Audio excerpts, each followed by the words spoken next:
93 Corey Seager is the collection reward for the new Pipeline Pass content that MLB The Show dropped yesterday. And I did complete this collection, and I do have a full squad of these players that I'm going to use in this video. But before I do that, I want to give my thoughts on this content. So if you just want to get to the gameplay, go to this timestamp right here. Otherwise, I'm going to go ahead and give my opinions on this that nobody asked for, by the way, but it's my channel, so I'm going to do it. I think this is a really weak content drop from MLB The Show, and I want to explain why. I don't want to just go with the easy route of saying, oh, the cards suck and the best ones are expensive. If you really want to boil it down to that, sure, go ahead. But I actually kind of want to have a conversation here because I feel like some of the issues I have are more broader issues with MLB 25 as a whole right now, and I want to try to make this somewhat constructive. So first off, I want to say that I actually really like this idea for a card series. I enjoy the pipeline content every year. I really like using the prospects at the beginning of the year because,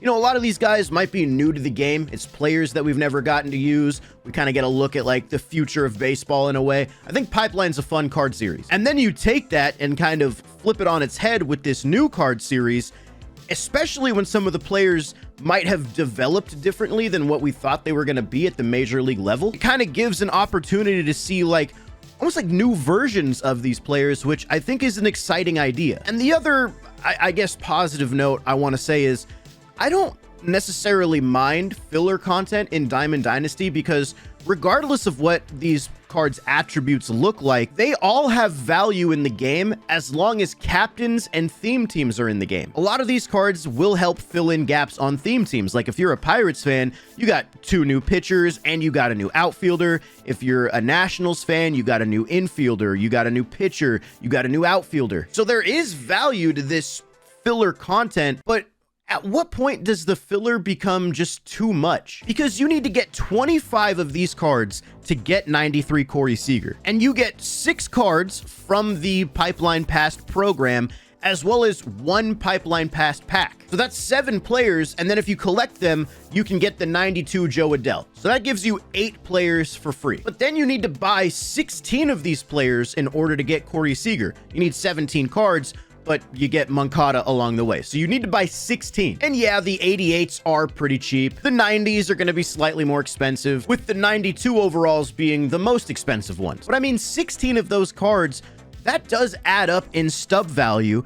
And then you just kind of look at the cards you're getting, and none of these cards really look all that good. They just, once again, look like filler content. But if you kind of take a deep dive into the card itself, a lot of these players could be so much better. And a big reason for that is the durability attribute. This has been a big talking point in the community so far this year. For those of you that don't know, durability does nothing. And don't just take my word for it, look for yourself. Go to the Diamond Dynasty home screen, press Y or triangle to bring up the Diamond Dynasty handbook, go to attribute descriptions and scroll all the way to the bottom. It literally tells you right there, durability is a simulation stat. This does not impact Diamond Dynasty. However, durability still impacts the overalls of these cards. Mickey Moniak would not be a 90 overall if he had 0 durability. And if you go through pretty much any of the position players in this content drop, they all have at least 90 durability, if not higher. I think there's 1 card that doesn't have 90 durability, and that's Anthony Rendon. He's got 88.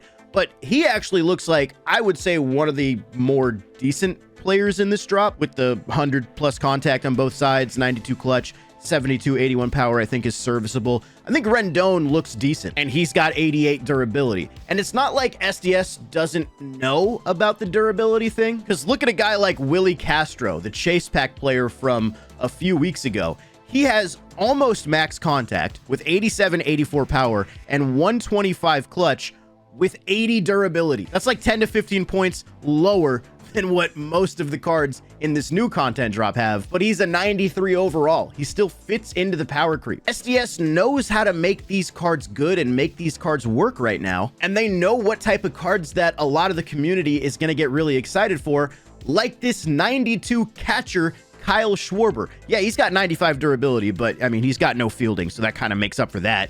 And he's got crazy good hitting attributes. They know people are going to get excited for this card. They put him in a pack, and he's 200,000 stubs. Oh, but what about 95 Vlad Jr.? We're getting a 95 in this stuff. That's crazy. High contact, 94-90 power, 110 clutch. Yeah, he's got 99 durability, but he's a 95. That's because he's a chase pack worth 330,000 stubs right now. And guess what? If you want to get Corey Seager, you're going to have to buy either Vlad Jr. or Kyle Schwarber on top of the other 15 cards that you have to buy to get there. And even though this collection isn't necessarily, meant to be completed today or even this week or even next week or whatever, there's just so many things in the game that they're already trying to get you to spend your stubs on. Like, I know a lot of people out there haven't completed the Moonshot collection for Byron Buxton. I know a lot of people are still working on the Scott Rowland stuff. This one I can understand being more expensive because he's a 99 overall. He's one of the best cards in the game. But then there's the Retro Lightning collections with the Spotlight cards, which, we're getting a new one tomorrow. And then, of course, there's the Live Series collection being more expensive than I think I've ever seen it in the game before. There are just so many different areas in the game right now that they're trying to get you to spend your stubs on. To me, it just becomes a little bit less exciting when I know most of the content is going to be filler, and then the cards that I actually want to use are going to be the really expensive ones. And look, I also want to say that I am well aware that there are cards in MLB The Show that play way above their attributes. Like, historically, look at a guy like Mondesi from older MLB The Show games. I don't think he was ever a 99, but he sure played like it. And look, maybe 90 overall Mickey Moniak, his swing is so good that it's going to make that 60 power against righties feel like 80 or 90. Maybe AJ Puck's release or the way his pitches move will make it feel like the 82 hits per 9 and 80 pitching clutch is way better than what it actually is. But it would be nice to not always have to rely on that possibility. It would just be nice to see that the cards I'm grinding for are just solid on their own. Once again, you can boil it down to a lot of the cards suck and the best ones are expensive. But hopefully I've kind of explained a little bit more in depth why that feeling is more prevalent in this content drop and why it's made me less excited for this stuff right now. So I don't know. Let me know what you think. Hopefully that made sense. I'm done yapping now. I'm going to get into a game with these cards, and I'm going to try to have some fun with some of these players. Maybe we'll find some diamonds in the rough. As I look for this game, just a reminder that if you're heading to any concerts or sporting events, use code Cougs on SeatGeek to save $20 on your tickets. And if you're a fan of fantasy sports, you really should check out Underdog because they have a ton of ways to play, including daily drafts, where you can just pick a team and play on that day against other people. Or you could do pick'em entries, where you pick higher or lower based off Underdog's projection. Either way, it's a lot of fun. Give it a shot with code Cougs, because you can actually get a free pick to add to your first pick'em entry. And always play responsibly. So my opponent also has Corey Seager on his squad. He's hitting 515 with Willie Castro. Am I about to get absolutely rocked? All right, we got Castro. Ooh, he was late on that. And now I gotta face Corey Seager. It looks like this might be his first at-bat with him based on that 0 average. Ah, he hit the curveball. Was that under the zone? It was, but I honestly wanted that a lot lower.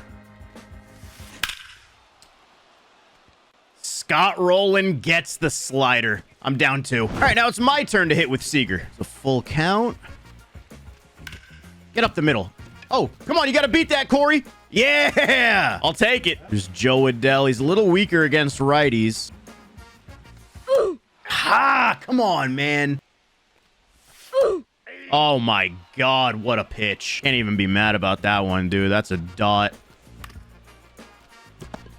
Yeah, definitely not feeling comfortable against Dustin May to start this one. 1 ball, 2 strikes. Bro, I swear I have the worst stick drift on this controller. It just started throwing the fastball. I didn't even get to control it. All right, let's see what I can do with Joey Gallo. Joey Gallo is always fun to play with in DD. That's a great swing. That's a gapper. 2 bases for the program reward. Come on, Moncada. Angels legend. Is that going to be an out? It's not. Okay, 1st and 3rd. Come on, Kelnick.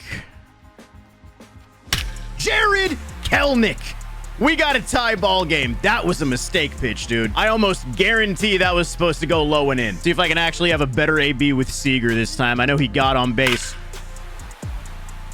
Yep, that looks a whole lot better to me. 412 feet. We got the lead.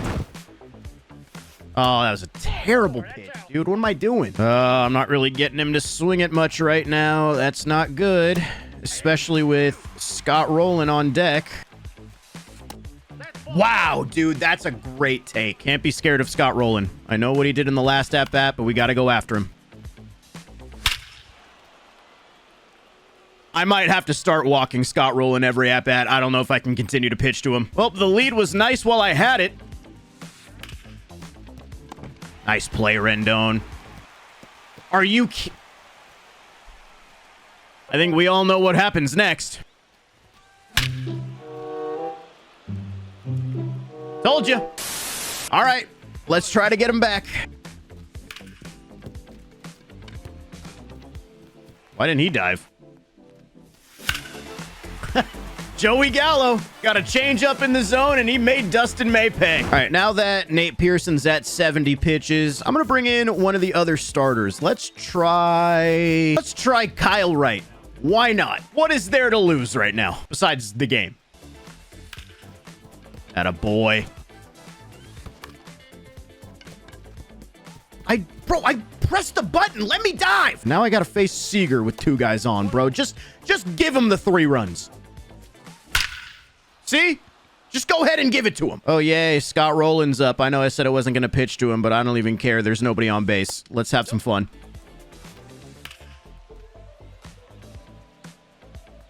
I got Scott Rowland out. You know, now that I think about it, I think one of the ways they could actually have made this content a bit more exciting is if one of these players had a captain boost on him.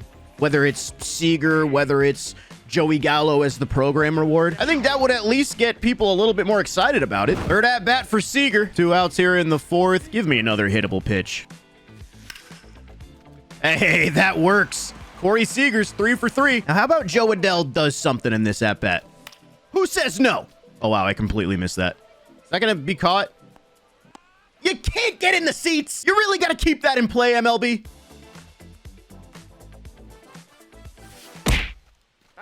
That got him.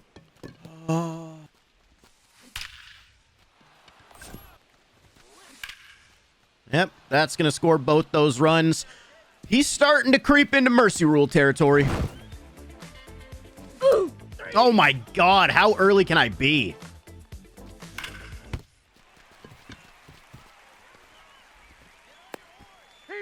That was hit 105 right back at Dustin May, dude. Good thing he's got all that durability. Another big swing from Joey Gallo. It's 13-7. All right, I think the Kyle Wright experiment is over. Let's go to Garrett Cole. I can't escape Scott Rowland. I get him out one time, and now it's back to business.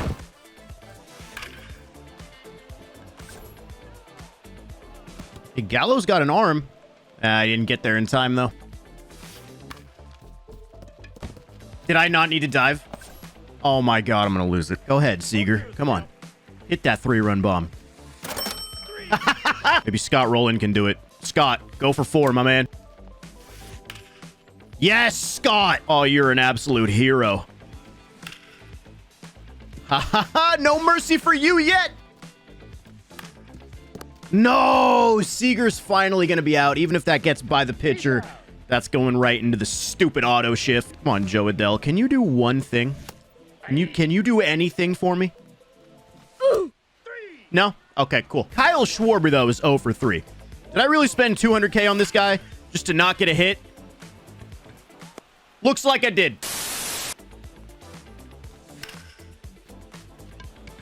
Did Gallo get another one? Is that 3? Or is that caught?